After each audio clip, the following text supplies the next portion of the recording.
DNA मित्रों, अब हम देश की सबसे बड़ी एयरलाइंस इंडिगो पर अदालत के फैसले का विश्लेषण करेंगे। इंडिगो के फ्लाइट संकट से परेशान यात्रियों के लिए आज का दिन एक अच्छी खबर लेकर आया है। आज अदालत ने उसी तरीके का निर्देश दिया जिसकी मांग जी न्यूज लगातार कर रहा था। आप कह सकते हैं अदालत ने एयरलाइंस पर आज की सुनवाई में आपके मन की बात कही। जो इंडिगो 10% उड़ान में कटौती को ही सजा को अपनी जिम्मेदारी से छुटकारा मिलना समझ रही थी, उसे आज दिल्ली हाईकोर्ट ने बड़ा झटका दे दिया। दिल्ली हाईकोर्ट ने आज इंडिगो की उड़ानें रद्द होने को लेकर एक जनहित याचिका पर सुनवाई करते हुए साफ कर दिया कि यात्रियों को मुआवजा देना होगा। कोर्ट ने यह भी कहा कि यात्रियों को न सिर्फ उड़ानें रद्द होने के बाद बदले मिले मुआवजे का, बल्कि उनकी हुई परेशानी को लेकर भी मुआवजा दिया जाए। दिल्ली हाईकोर्ट का यह निर्देश न केवल उन 7 लाख से ज्यादा यात्रियों के लिए एक राहत की खबर है जो इंडिगो संकट से प्रभावित हुए, बल्कि देश के बाकी हवाई यात्रियों के लिए भी। हवाई यात्रियों के पक्ष में हाईकोर्ट के इस निर्देश को हम डिकोड करें, उससे पहले आपको जानना चाहिए कि दिल्ली हाईकोर्ट ने क्या कहा।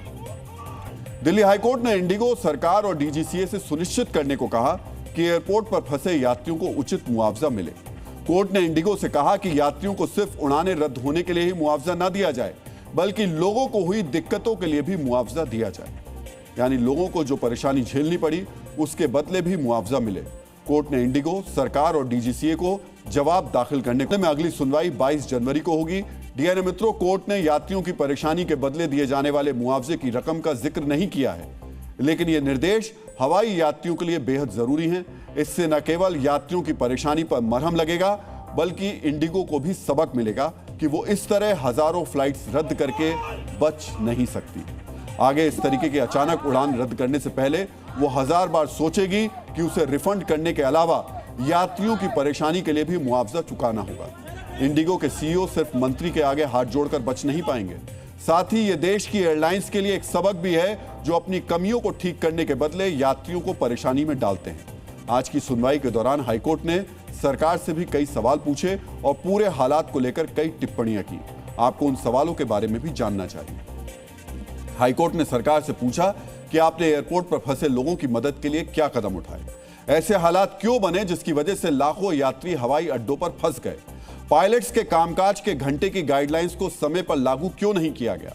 एयरलाइंस के स्टाफ यात्रियों के साथ अच्छे तरीके से पेश आए, यह सुनिश्चित करने के लिए क्या कदम उठाए गए। कोर्ट ने कहा कि 4 से 5 हजार के टिकट 30,000 तक में बिके हैं। दूसरी एयरलाइंस इस संकट का फायदा उठा रही है। सरकार ने इसे रोकने के लिए क्या कदम उठाए। दिल्ली हाईकोर्ट ने इस दौरान यह महत्वपूर्ण टिप्पणी भी की कि ऐसे संकट से न केवल यात्रियों को परेशानी होती है, बल्कि सीधे सीधे देश की अर्थव्यवस्था भी प्रभावित होती है। डीएनए मित्रों, हवाई संकट को लेकर इंडिगो का एक और झूठ आगे दिखाएंगे, लेकिन पहले आपको यह जानना चाहिए कि इस दौरान किस एयरलाइंस ने सबसे ज्यादा कमाया, महंगे टिकट किसने बेचे और इंडिगो ने कैसे संकट के बावजूद ज्यादा किराया वसूला। इस संकट के दौरान स्पाइस जेट सबसे फायदे की स्थिति में रही।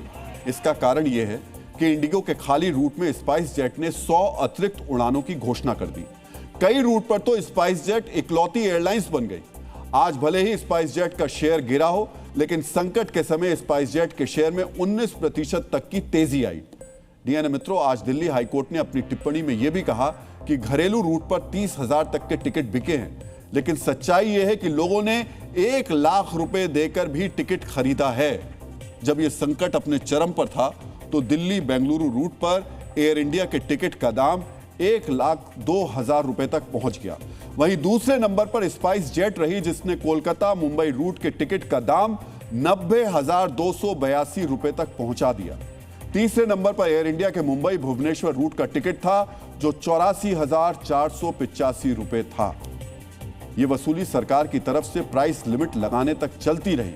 स्पाइस जेट और एयर इंडिया ने तो टिकट बेचे ही, लेकिन सबको हैरान और सबसे ज्यादा हैरान करने वाली बात यह है कि इंडिगो ने भी महंगे टिकट बेचे।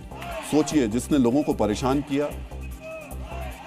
किसी की नौकरी पे बनाई, कोई अपने पिता की अस्थियां नहीं ले जा पा रहा था, वो एयरलाइंस भी मुनाफा कमाने में लगी थी। जिस इंडिगो की वजह से पूरा संकट खड़ा हुआ, जो इंडिगो फ्लाइट कैंसिल कर रहा था, वही इंडिगो अपने चालू रूट पर जमकर वसूली कर रहा था। इंडिगो की चालू उड़ानों पर टिकट के दाम औसतन 300 से 400% तक बढ़े। यानी जिसने दर्द दिया वो ही दवा बांट रहा था, लेकिन दवा के बदले अनाप शनाप दाम भी वसूल रहा था। डीएनए मित्रों, इंडिगो संकट ने दिखाया है कि यात्रियों के पास कोई ताकत नहीं है, उनका कोई अधिकार नहीं है। जिस यात्रा की योजना आपने कई हफ्ते कई महीने पहले बनाई थी, वो अचानक एक एयरलाइंस की मनमानी की वजह से रद्द हो गई। डीएनए मित्रों, यहां आपको इंडिगो के एक और झूठ के बारे में जानना चाहिए।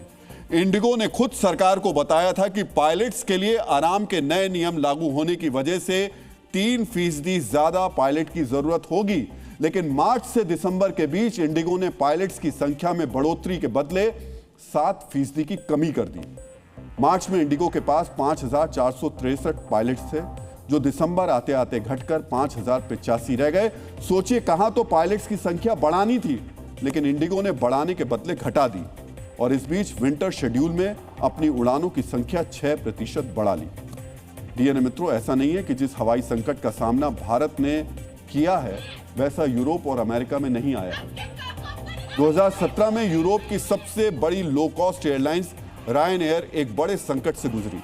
पायलट्स की कमी और खराब मैनेजमेंट की वजह से 6 महीने में करीब 20,000 फ्लाइट्स रद्द करनी पड़ी, लेकिन वहां ईयू नियमों के तहत 25 मिलियन यूरो यानी करीब 261 करोड़ रुपए का मुआवजा दिया गया। यात्रियों को फौरन रिफंड और वैकल्पिक फ्लाइट्स ऑफर की गई। 2022 में सॉफ्टवेयर की खराबी के कारण अमेरिका में 10 दिन के भीतर साउथवेस्ट एयरलाइंस की 16,700 उड़ानें रद्द हुई। 20 लाख यात्रियों पर असर पड़ा। इसके बाद अमेरिका के डिपार्टमेंट ऑफ ट्रांसपोर्टेशन ने एयरलाइंस पर $140 मिलियन यानी करीब 1,260 करोड़ रुपए का जुर्माना लगाया। बाद में साउथवेस्ट एयरलाइंस ने $1 अरब खर्च करके अपनी टेक्नोलॉजी को अपग्रेड किया। यूरोप और अमेरिका में जहां यात्रियों को मुआवजा मिला, वहीं भारत में इंडिगो के परेशान यात्रियों को रिफंड मिलने में भी परेशानी का सामना करना पड़ा। डीएनए मित्रों, इंडिगो संकट के बीच आज डीजीसीए ने एक निगरानी टीम बनाई है। इसके 2 सदस्य रोज इंडिगो के कॉर्पोरेट दफ्तर में बैठेंगे और उसके कामकाज पर नजर रखेंगे। इसके अलावा यात्रियों की असुविधा को दूर करने के लिए भी 2 सदस्य इंडिगो के दफ्तर में तैनात रहेंगे। यानी अब इंडिगो को मुआवजा तो देना ही होगा, साथ ही उसके कामकाज पर भी सरकार की सीधी नजर रहेगी।